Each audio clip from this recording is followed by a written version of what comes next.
to open this joint, man. What is going on, everybody? Welcome back to my channel and welcome to beautiful Dallas, Texas. So anyways, you're tuning in because you want to know what to look out for when it comes to buying a Supra, whether it's stock or modified. You just want to know all about it. And you tune into the right video. There's a lot of videos out there that you can watch, and that's great. And I appreciate the content creators taking the time to make those videos, but a lot of them don't cover the stuff that you guys should know in detail. So if you guys are wanting to know all there is to know when it comes to purchasing a Supra, what I wish I knew after 2.5 years and 50,000 miles on the car, I feel like I'm pretty qualified to say what you guys should look for. So anyways, let's go ahead and begin. I'm gonna move the camera a little bit so I can put what you guys should look for up on the screen, so you're not just, listening to my voice, because I know sometimes, talking heads can get a little bit boring. So let's go ahead and begin. We'll go ahead and begin with the quirks that you guys should be aware of for any Supras. Doesn't matter what year it is, whether it's 2020, whether it's 2021 plus, doesn't matter. You guys should be aware of this thing, is that the windshield is prone to cracking. I don't know. Thankfully, I've been super lucky, knock on wood, that my windshield has never been cracked.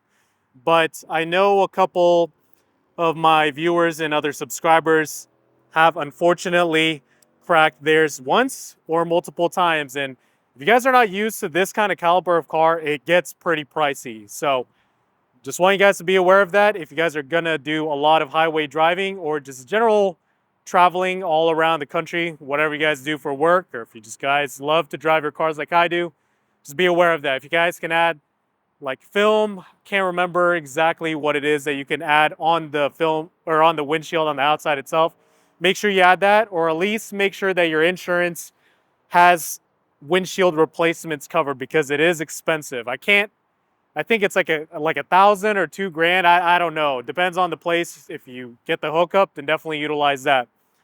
Another thing is that the speakers kind of suck. There's a lot of like speaker rattles. So it occurs like typically on the subwoofers. It is rattly. There are speaker mods, which I did to my car, which mitigated a lot of it. Essentially, a lot of the air from the bass, it's getting trapped in that enclosure. So you gotta obviously let it out so it doesn't rattle it. So instead of the air just going through or trying to go through that enclosure, there's little holes for them to escape through. And last thing is, oh my gosh, the wind buffeting. There's wind buffeting kits. So actually, before I cover that, if you guys don't know what I'm talking about, the wind buffeting is whenever you roll your windows down and then you hear that reverberating noise that kind of like sounds like something is pounding on your eardrum. That's what it is. So stock, I don't know how they missed this during their QA whenever developing this car, but it is unfortunately a thing. So make sure you guys get those wind buffeting kits. So for me, what I just did is I actually just bought some door guards from Amazon, because some of those wind buffeting kits can get pretty damn expensive, like a couple $100. I don't think they're worth it, because I mean, it doesn't add anything to your performance. And the door guards, I mean, I think it was like $8 or $9 from Amazon. I just chopped a piece of it off and then added it to, and then I'll add B-roll here so you guys can see exactly what I'm talking about. Added it to that window trim. And even if I drive 70, 80 miles per hour when the window's down, no problems at all. So those are some quirks that you guys should be aware of. So if you guys are just planning to buy a stock one, then now make sure you guys try to utilize the solutions that the third party has definitely given us at this point. But let's go ahead and jump into the nitty gritty. So I actually did make a video about this a while back, but I figured, it's time for me to update that video. We'll go over these two sections just based on what type of buyer you are. So first one is you are buying a stock car. Things to be aware of. And then second section will be if you guys are going to buy a modified one. So anyways, let's go ahead and go over the stock one. So stock one, it really depends on the year that you are choosing. So the reason that I say that is if you're choosing a 2020, that means you have a two-port car. I'm gonna add images on here. Basically, it's exhaust ports that comes from the head of the engine. And then the 6 ports, which is in the 2021 plus model years, they have a tendency to burn oil. So I think it's mainly like the vocal minority that is reporting the issues, but make sure that if you guys are buying a 2021 plus, that at least that has been issued or it is not a problem, because you don't want to be enjoying your brand new Supra to you, and then guess what? You you get spun bearings, and then you have to rebuild your motor. You don't have your car for a while. That's just a pain that no one should ever go through, especially spending a lot of money on this car. I mean, it is pretty expensive. All right, so my background has changed because I was actually kicked out of the previous location because even though it was a public spot, I can't actually park there, so I was kicked out by security. But anyway, so back to what we were talking about. If you're going to be purchasing a stock car, have there been any accidents? Make sure that the Carfax is okay. If it's been in an accident, you're okay with that, and that the work has been done correctly. So make sure the panel gaps are also okay. So let me go ahead and show you kind of like some common areas, because the panels on this car aren't like not just like my particular car, but just Supras in general. Is for this gap from the hood to the front bumper, there's kind of like an overhang that is perfectly normal. So mine has never been in an accident. The gap on the hood and the front bumper here seems like it's a little bit large, but that's actually okay. Same thing here for the front fender and the hood. That is actually okay. So that is actually a normal gap. And then I'll show you guys the other side. There you go. Completely normal. And then for the rear bumper and trunk area, that's what a normal one looks like. So gap on there is a little bit large, but that is 100% normal. So if you guys are looking at an example, nothing to freak out about. So now, the rest of that stuff checks out. What else should you be aware of? So we'll continue that list up here or on the screen or whatever. How many previous owners has it had?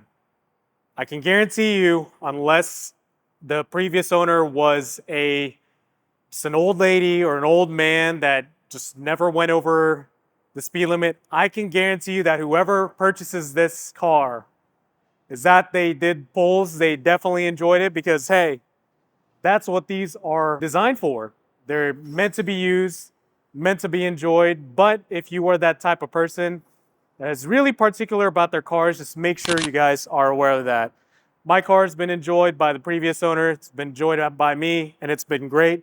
Have other videos, my 50,000 mile retrospective. Make sure to check that out. And then also my 2-year ownership, where I kind of go over more in detail. And then also my costs to own and maintain this car. Make sure to check that out as well. So if you guys are worried about the dollar signs, there you go. I provided the information for y'all anyways. Couple of other things is that if it's 100% brand new, so obviously it's going to be bone stock if that happens, is that it doesn't get detailed by the dealership. Because typically dealerships, they really don't care about the quality of the paint. Like if you're like me, you just want your car to be 100% perfect. So if you're ordering brand new, make sure that you guys have them not touch it. If they can, just keep the plastic on the car, and then you take it off and you go get it detailed. And at that point, I would 100% recommend getting it PPF'd and ceramic coated, because I mean, if you guys haven't looked at my other videos, my car doesn't have PPF, and you guys can probably see here is that it's definitely got some love from the road. So, yep, there you go.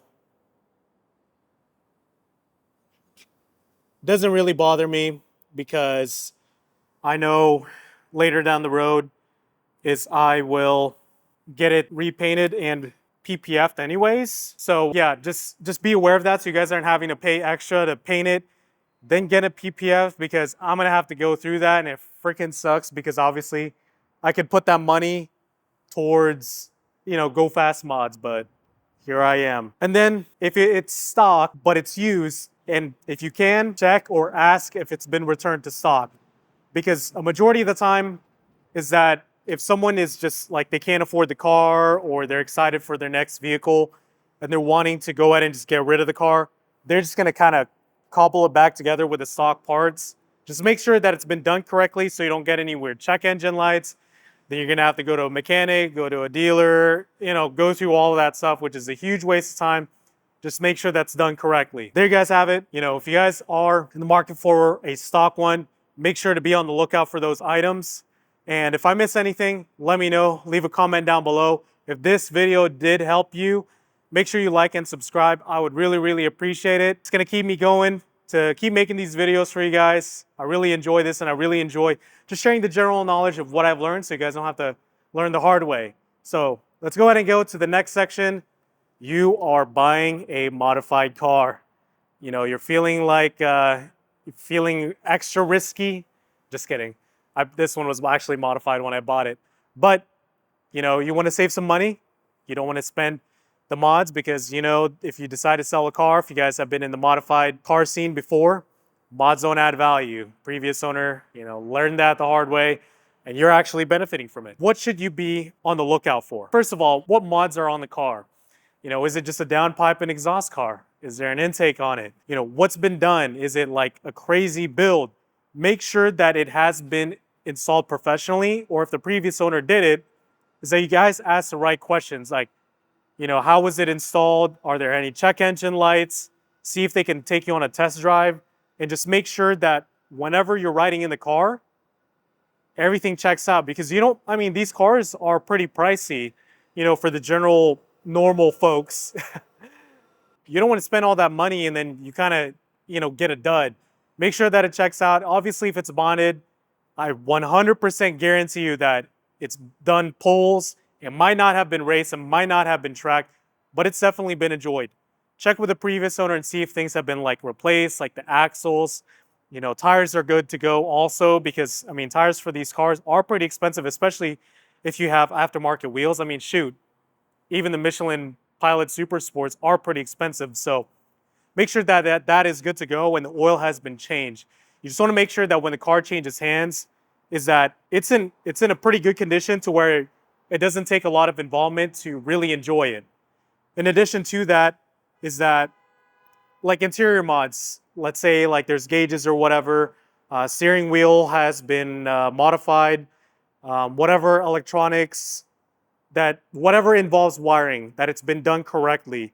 Kind of tying back to the point, make sure you take a ride in it, and that those are good to go. No weird check engine lights, radio, AC, all that good stuff works. Do your due diligence so you don't get the headaches later. And then staying with the interior, make sure that the leather seats are good to go, or if it's got aftermarket seats, that it's been installed properly, because hey, you're sitting in the car, you don't want to get in an accident or like go through a tight corner and then the seat comes loose. That's going to be a freaking disaster. But kind of going back into the leather seats portion that I mentioned, is that on the bolsters, just make sure that it's not overly beat up, because obviously you'll have to get it replaced. So my car has 50,000 miles. This is what my seats look like.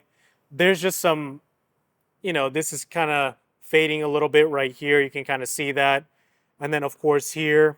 So just with the nature of getting in and out of the car, your body is going to hit these parts. Can be kind of expensive to fix those, especially if you just want a pristine condition example of the Supra. So just be aware of that.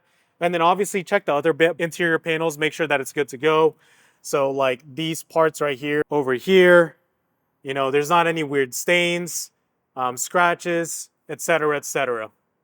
So again, if you guys do your due diligence now before you actually pay for the car, it's going to go a long way. Paint condition, another big thing. But just make sure that whoever owned it before, that there's not a lot of paint swirls, because heaven forbid that they actually took it through those car wash with like the spinning brushes and stuff, and then the paint is in a bad condition, you're gonna have to pay just to get it corrected. You know, no pun intended.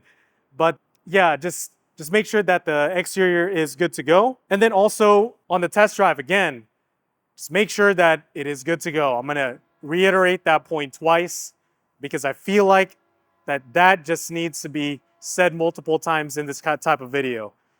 Make sure that whenever the previous owner drives it, see how they drive it. You know, are they just being the piss out of it? Because I can guarantee if they're being the piss out of it while you're riding in the passenger seat, then I mean, that's obviously what they were doing, you know, just by themselves while they owned it. If they were babying it, then great. So if all that checks out, then hey, pull the trigger. You guys will definitely enjoy it.